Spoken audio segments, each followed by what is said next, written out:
Neste momento estão a acontecer um monte de mudanças na economia americana que podem ditar as políticas do Banco Central americano e, consequentemente, o preço das tuas ações. Tal como eu tenho vindo a explicar no canal, o Banco Central americano neste momento está focado em combater a inflação e para isso está a retirar liquidez do sistema. Está a subir as taxas de juros e a começar a vender assets da sua balance sheet. E neste momento o plano do Banco Central americano é continuar a combater a inflação, subir as taxas de juros 50 pontos nas próximas duas reuniões e a aumentar o ritmo da venda de assets da sua balance sheet. A cena é que isto só é possível porque neste momento a economia americana parece estar forte, ou parecia estar forte até há bem pouco tempo. Porque se a economia não estiver forte e o Banco Central americano continuar a retirar a liquidez do sistema, pode causar uma recessão e apesar deles na verdade não estarem preocupados comigo e contigo, caso haja uma recessão muito grande, os bancos podem sofrer e se bancos muito importantes começarem a precisar de liquidez, o Banco Central americano vai começar outra vez a fazer políticas mais acomodativas, ou seja, a introduzir liquidez no sistema, ou por outras palavras, imprimir dinheiro. E tal como eu tenho vindo a explicar no canal também, quando o Banco Central americano está a imprimir dinheiro, as ações sobem. Quando o Banco Central americano está a retirar dinheiro, as ações descem exatamente como tens visto elas a descer ultimamente. A primeira coisa que eu te quero mostrar é que os preços das commodities, ou seja, das matérias-primas,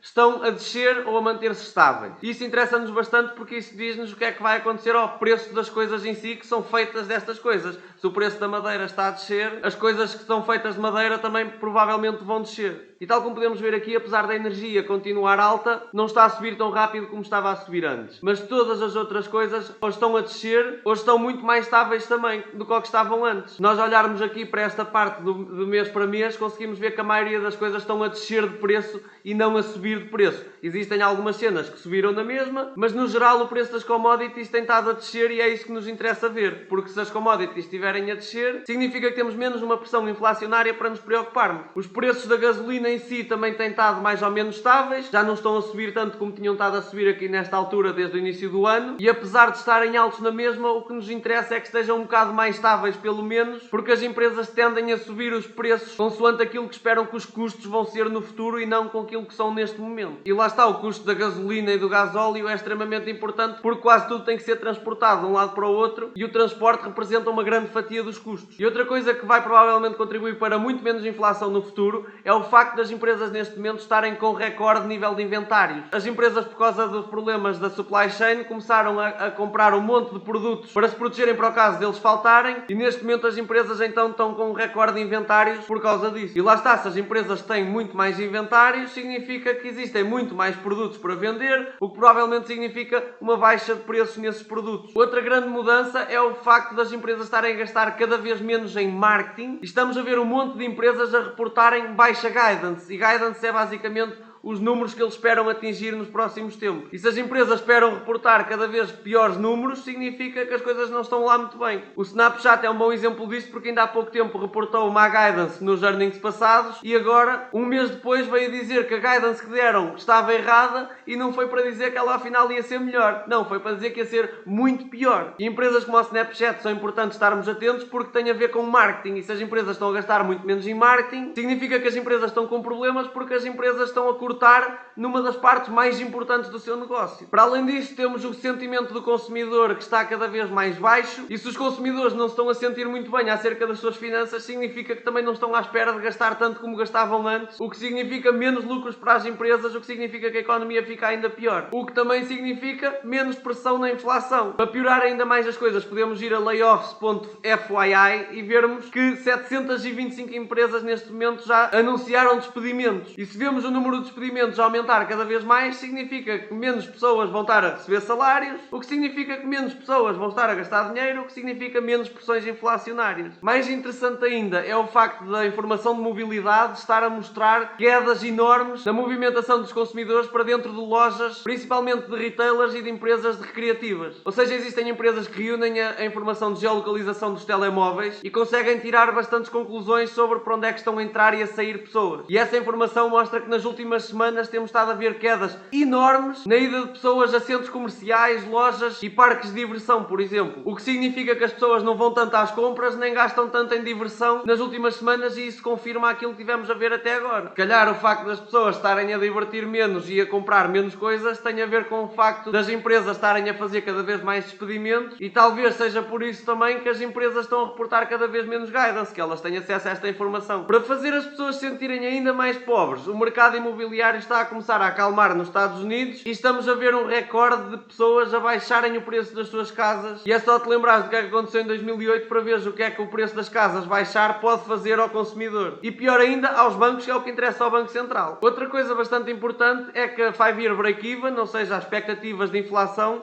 apesar de se continuarem bastante altas, já começam a dar sinais de melhoras. Isso é bastante importante, porque se as expectativas de inflação forem muito altas, as pessoas compram coisas mais depressa porque esperam que a inflação vá ser bastante alta, ou seja, que as coisas estão mais baratas agora, e as empresas também sobem mais os preços porque esperam que vão ter mais custos na produção dos seus produtos. Ou seja, neste momento estamos a ver um monte de sinais que a inflação está a começar a acalmar e que ao mesmo tempo o consumidor e as empresas estão a ficar cada vez piores, o que pode ser sinal de que o Banco Central americano vai acabar por ter que mudar de direção. E muito antes deles admitirem que estão errados e de mudarem realmente de direção, ainda vão usar a arma que eu falei no último episódio, que é o Reverse Repo Market. O que é certo é que o Fear Index, que é uma medida que olha para várias métricas do mercado para determinar em que fase estamos, diz-nos que ainda estamos em medo extremo. E normalmente é em medo extremo que tu deves comprar ações. De qualquer forma, se estás a investir a longo prazo, tu deves olhar para as tuas empresas, ver se elas valem mais ou menos do que o mercado lhes está a dar valor neste momento, e se a compra fizer sentido, aí sim compras. E como estamos em medo extremo, neste momento estamos na melhor altura para encontrar saldos nas tuas empresas preferidas. De qualquer forma, a minha recomendação para hoje é o All In Podcast, que é este podcast que aqui está, em que participam vários investidores super importantes, e um deles é o Chamath Palihapitiya, que é bilionário, um dos primeiros investidores no Facebook, por exemplo. E se não segues este canal, já o devias seguir há bastante tempo, que eles trazem convidados bastante importantes às vezes também. Já trouxeram aqui várias vezes o Elon Musk, e aqui estás a aprender de pessoas que estão diretamente envolvidas com a criação de empresas e com as empresas mais importantes do mercado de ações. De qualquer forma, da minha parte é tudo. Portem-se bem e até à próxima.